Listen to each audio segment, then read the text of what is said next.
দোকানে তোমরা চা খাওয়ার পর কি চায়ের কাপ ফেলে দিচ্ছ? আমার এই ভিডিওটা দেখার পর হয়তো এবার থেকে চায়ের কাপ আর ফেলবে না, কারণ আজকে এই চায়ের কাপ দিয়ে আমি কতগুলো কিউট কিউট জিনিস বানাবো।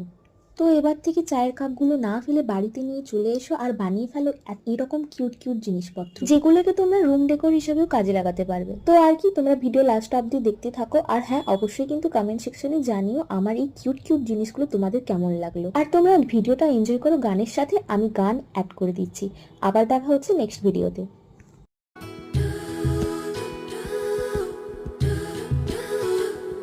তোমাকে না লেখা চিঠিটা ডাক বাক্সের এক কোণে, সাদা খামের না লেখা নাম এঁকেছে তার গানে।